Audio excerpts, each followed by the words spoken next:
আপনার আমার মতন ঠিক আমার ছেলেরও একটা কমন সমস্যা হয়েছে, সেটা হচ্ছে মাম্মামের রান্না অনেক বেশি মজার হয়।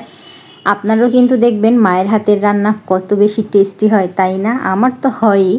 তো এটা বলে বলে আমার ছেলে আমাকে দিয়ে কিন্তু তার পছন্দের যত খাবার আছে আমাকে দিয়ে বানিয়ে ছাড়ে। তবে তার পছন্দের তালিকায় এত বেশিও কিন্তু খাবারের তালিকা নেই, কারণ সে একটু ঝাল খাবারই বেশি পছন্দ করে, ঠিক আমার মতন। আসসালামু আলাইকুম, সবাই কেমন আছেন? এখন পর্যন্ত আজকের ভিডিওটি কে কোথা থেকে দেখছেন ছোট্ট একটু কমেন্ট করে আমাকে কিন্তু জানাতে ভুলবেন না। এই গরমের মধ্যে দুধ তো খাওয়া হচ্ছে না, কিন্তু জমে তো যাচ্ছে, কি করব, ভাবলাম যে একটু গাঢ় করে জ্বালিয়ে নেই, তারপরে আইসক্রিম বানিয়ে দিই। আর আইসক্রিম বানালে কি হচ্ছে জানেন, কখন যে শেষ হয়ে যাচ্ছে আমি টেরই পাচ্ছি না, শুধু এই কাপগুলো দেখি পড়ে থাকে। তবে ব্যাপারটা আমার কাছে খুবই ভালো লেগেছে যে এমনি যেহেতু খাওয়াতে পারি না দুধ, আর আইসক্রিমের তুলনায় মানে আইসক্রিমের অজুহাতে খেয়ে নিচ্ছে, আমার খুব একটা কষ্ট হচ্ছে না দুধ খাওয়াতে। তো আমি দুধের মধ্যে খুব একটা বেশি কিছু দেইনি, একদম সাদামাটাভাবে চিনি দিয়ে খুব ঘন করে একটু জাল করে নিয়েছি। আর এই যে এই পাত্রটার মধ্যে মানে আইসক্রিমের যে পটগুলো থাকে তার মধ্যে দিয়ে ফ্রিজে রেখে দিব। এই যে রেখে দিচ্ছি এতটুকুই আমি জানি, এরপরে কখন যে শেষ হয়ে যাবে আমি ঠিক জানি না। আর আমার ছেলে এই যদি জানে যে ফ্রিজে ঠান্ডা কোনো খাবার আছে, ইঁদুরের মতন কখন খেয়ে ফেলে এটা আমি নিজেও জানি না। তো এখন আইসক্রিম রাখতে যেয়ে মানে যেটা বানালাম সেটা রাখতে যেয়ে দেখি আপনাদের ভাইয়া কখন যেন আইসক্রিম নিয়ে এসে ফ্রিজে রেখে দিয়েছে। তো ভাবলাম মা ছেলে দুইজনে দুইটা খেয়ে নেই। ছোট বাচ্চাদের কথা কি বলবো বলুন তো, আমি বড় মানুষ হয়েই যে কতবার ফ্রিজে খুঁজি যে কি একটু ঠান্ডা খাবার পাবো, কি খেলে একটু স্বস্তি পাবে। তবে আজকে থেকে বৃষ্টি নামার কথা থাকলেও সকাল থেকে দেখলাম যে একটু মেঘলা মেঘলা হয়েছে, বৃষ্টির এখন পর্যন্ত কোনো খবর নেই। তো যাই হোক, আল্লাহ যদি চায় বৃষ্টি হবে। আমি কিন্তু আজকে ভিডিওটি দুপুর থেকে শুরু করেছিলাম মোটামুটি আইসক্রিম বানানো দিয়ে খাওয়া দিয়ে। এখন হচ্ছে বিকাল 5টা। তো তখন এসে আমার ছেলে আমাকে বলতেছে যে মাম্মাম তুমি একটা ভর্তা করো না চিতই পিঠা দিয়ে খাওয়ার জন্য, যে এই ভর্তাটা হচ্ছে ঝাল মিষ্টি হয়।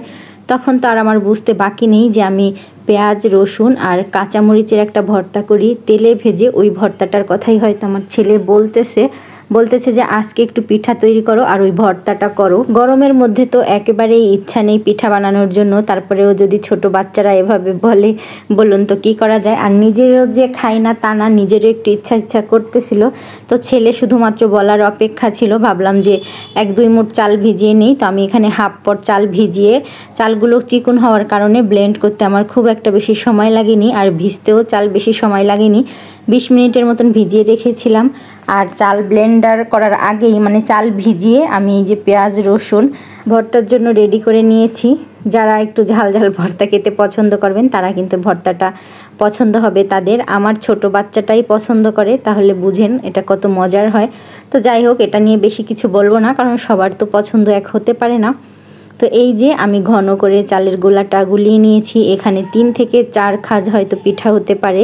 তো চালের গোলাটা করে সাজটা চুলার উপরে বসিয়ে দিয়েছি, কারণ আমি তো গ্যাসের চুলায় লোহার সাজে পিঠা তৈরি করি।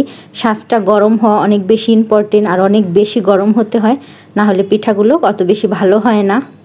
ভর্তাটা বাটা রেখে তারপরে হচ্ছে এই যে দেখুন আমি ঢাকনা তোলার সঙ্গে সঙ্গেই কিন্তু বোঝা যাচ্ছে যে সাজটা কত বেশি গরম হয়েছে, এত বেশি ধোঁয়া উঠে গিয়েছে।